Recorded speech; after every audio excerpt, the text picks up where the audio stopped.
이번에는 미디어와 관련된 과학 소식을 살펴보고 언론의 과학 보도 내용을 비평해보는 이슈앤미디어 시간입니다. 공공미디어 연구소 이경락 박사 나오셨습니다. 안녕하세요. 예, 안녕하십니까.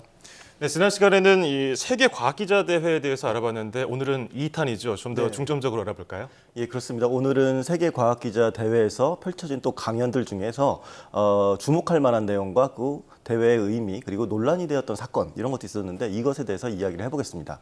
먼저 최근 우리나라에서 벌어졌던 백수호 논란과 관련해서 의미 있는 주제가 있었는데요. 그것부터 좀 소개를 해드리겠습니다. 네, 이 백수호 논란은 어떻게 보면 지금도 진행 중인데 논의가 있었군요. 네, 확실하게 백수호다 이런 건 아닌데 세계과학기자 대회에서 동시 세션이라는 것이 있었는데 거기서 의학 논문 속지 않고 보도하기라는 내용의 발표가 있었습니다. 그래서 네네. 이 발표에서는 수많은 연구 중에서 의미 있고 가치 있는 연구를 구분하고 그리고 이를 정확하게 전달하는 기술에 대해서 다뤘습니다. 그래서 발표자로 나선 사람은 네덜란드의 과학기자인 한스 판만원이라는 사람과 그리고 또 연구윤리 분야의 세계적 권위자라고 할 수 있는 이반 오란스키라는 사람이었는데요.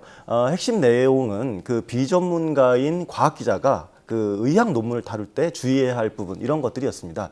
즉 과학 기자도 사실 그 정밀한 특정 과학 분야의 전문가가 아니지 않습니까? 그렇기 때문에 대체로 보도 자료나 이런 것들에 입각해서 기사를 작성하는 경우가 많은데 이때가 문제 발생을 할 수가 있다는 것이죠. 그래서 그런 내용들을 얘기했고 백수호 같은 경우에도 사실은 그 실험에 사용된 재료들이나 혹은 결과 논문들이 사실 너무 과장됐다 이런 얘기들도 나와서 예. 이런 것과 관련해 좀 연관이 있었습니다. 사실 과학 분야가 워낙 광범위하지 않습니까? 그렇다 보니까 이 과학 기자들이 일일이 다 논문 확인해서 뭐 이상한 점 없나 확인할 수가 없는데 의학 논문 어떻게 확인해야 될까요? 이날 강연에서 강조된 부분은 그 의학 분야의 논문과 이렇게 보도 자료를 접할 때, 그러니까 대조군과 실험군의 결과가 얼마나 차이가 있는지, 그리고 또 실험 대상의 규모는 얼마나 되는지, 임상 실험까지 거친 뒤에 발표한 논문인지, 그리고 발표된 논문은 전문 기관에서 인정받은 논문인지, 또 통계 자료는 그 표본이 얼마나 되는지 이런 부분들을 확인해야 된다 이렇게 얘기를 했습니다. 네. 그래서 각각의 경우 몇 가지 예를 들어보면 일반적으로 실험은 이제 그 기본적으로 집단 A랑 집단 B 이렇게 나누고 한쪽에만 일종의 처치를 해서 그 어떠한 변화가 일어나는지 그걸 대조해서 이렇게 살펴보는 그런 것이지 않습니까? 근데 즉 어떤 약물이나 자극을 준 집단은 실험군 그리고 그렇지 않은 집단은 대조군이라고 하는데요. 특정 약물이나 처치가 효과가 있다고 판단하기 위해서는 실험군의 일종의 변화가 일어나야 합니다. 그런데 어떤 경우에는 그 변화의 폭, 양이라는 게 굉장히 미흡한데도 마치 큰 효과가 있는 것처럼 이렇게 보도 자료를 내기도 하거든요. 그래서 네. 이런 경우에 이제 큰 문제가 될 수도 있고, 그래서 오란스키는 과학 기사를 읽는 사람들이 이거 어떻게 보면 과학 발표된 숫자나 통계에만 이제 가장 먼저 집중하지 않습니까? 세계 제일 예.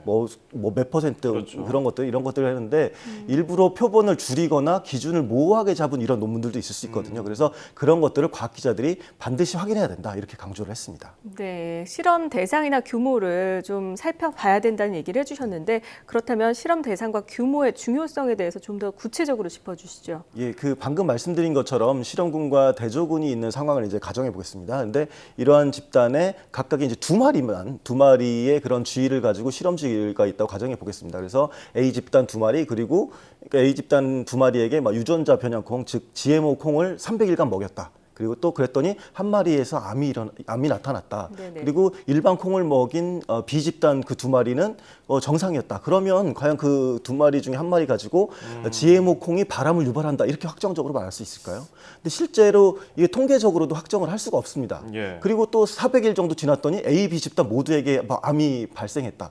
그렇다면 사실 해당 실험은 옳았다고 보기가 어려운 것이거든요. 네. 근데 실제로 이런 유사한 식으로 GMO 관련된 논문이 발표된 적도 있었습니다. 표본수가 이렇게 적은데도요. 이게 이 정도 수준은 아니지만 과학적인 의미가 없을 정도로 작은 수준 이런 경우도 있었기 때문에 그런 부분들이 사실은 다시 언론을 타고 GMO 반대 여론이 되기도 했었거든요. 예. 그래서 이런 것들이 어떻게 보면 공포심을 유발하기도 하는 그런 보도들인데 그래서 과학 기자들은 실험의 규모에 대해서도 면밀하게 살펴볼 필요가 있다 이런 부분들이 강조됐습니다. 그렇죠. 어느 하나 빼놓지 말고 꼼꼼하게 살펴볼 필요가 있어 보이는데요.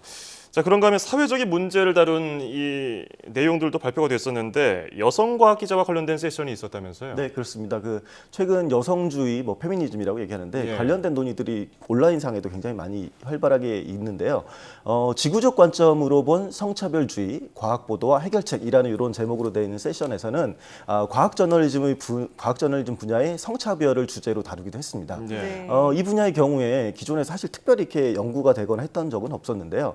그 내용이 좀 흥미로운 부분이 있었습니다. 우선 진입 장벽의 문제였는데 미국은 이제 저널리즘 스쿨을 통해서 기자들이 많이 되는데 거기서 여학생이 비율이 70% 정도 됩니다. 어떻게 보면 남성보다 이제 2배 정도, 2배 이상 많은데 예. 과학 기자 숫자는 오히려 정반대, 남자가 더 많은 상황 이렇게. 그리고 또 편집장이라고 할 수 있는 이제 권력인 일종의 권한을 지닌 그런 요직을 차지한 여성 과학 기자도 매우 드물었고 그리고 수상 실적도 매우 적었다 이렇게 얘기를 했습니다. 그러니까 또 주제 그 과학 기사 주제도 차이가 있었는데 이른바 하드 사이언스라고 불리는 항공 우주 기술 분야 이런 분야는 여성이 한 35%밖에 다루지 않았고 뭐 건강 질병이라고 할 수 있는 그런 소프트 사이언스는 여성이 한 48.8% 이렇게 절반 가까이 이제 다루고 있는 정도로 높았습니다. 그래서 또 여성 과학 기자들 중에는 취재 중에 성희롱이나 성추행을 당하는 그런 위험도 좀 높게 나타났다. 이런 것들을 이제 통계적으로 이제 발표를 했었습니다. 네, 객관성을 중시하는 과학 저널리즘에서 여성에 대한 차별이 있다는 게 참 놀라울 따름인데요. 네. 그런데 이번 과학 기자 대회에서 그렇지 않아도 한 과학자가 여성 비하 발언을 해서 또 시끄럽기도 했죠. 예, 그렇습니다. 그 한쪽에서는 여성 과학 기자의 성차별 문제를 제기했는데 다른 한편에서는 그 성차별 발언을 하는 어떻게 보면 역설적인 그런 상황이 발생했습니다. 네네. 노벨상 수상자이기도 한 그 팀 헌트라는 분이 오찬 자리였습니다. 뭐 공식 발표는 아니었는데 거기서 여성들은 실험실에 있으면 나와 사랑에 빠지고 뭐 그리고 또 그 비판을 받으면 운다. 어허. 그래서 나는 동성연구원으로 구성된 실험실을 선호한다. 뭐 예. 취해서 한 얘기인지 모르겠지만 아주 그런 이야기를 했습니다. 그래서 이 내용은 근데 오찬에 참가한 다른 교수가 그 내용들을 이제 적어서 트위터에 올렸고 급기야 이 팀 헌트라는 교수는 그 자신이 명예 교수로 있던 영국 칼리지 런던대에서 사임을 하기에 이르렀습니다. 예, 업적에 비해서 굉장히 부적절한 발언을 했네요. 자, 이렇게 뭐 사건 사고도 많았는데 이번 세계 과학 기자 대회 평가를 한다면 어떻게 정리할 수 있을까요? 네, 세계 과학 기자 대회에서 논의된 내용은 사실 이미 저널리즘 영역에서 많이 연구된 분야이기도 합니다. 다만 다양한 사례들이 제시되었는데 예. 이런 것들이 실제 취재에 도움이 되지 않았을까 이렇게 생각되고 그런 것에 의미가 있었다 보여집니다. 저는 개인적으로 앞으로 한국 과학 기자 대회 같은 그런 또 세미나가 나오는 것은 어떨까? 그리고 같이 정기적으로 진행되고 또 관련된 사례들이 좀 수집되는 것이 어떨까? 이런 것을 예. 좀 기대해 봅니다. 그리고 여기에 과학 전문 채널이 좀 중요한 역할, 뭐 주체 같은 그런 역할을 담당해 보길 기대합니다. 네, 어깨가 더 무거워지는데요. 이번 대회를 통해서 우리나라는 물론 전 세계 과학 언론의 수준이 한층 더 높아졌기를 기대해 봅니다. 지금까지 서로의 지평을 넓히자는 주제로 열린 올해 세계 과학 기자 대회의 성과와 의미에 대해서 공공미디어 연구소 이경락 박사와 함께 이야기 나눴습니다. 오늘 말씀 고맙습니다. 네, 감사합니다.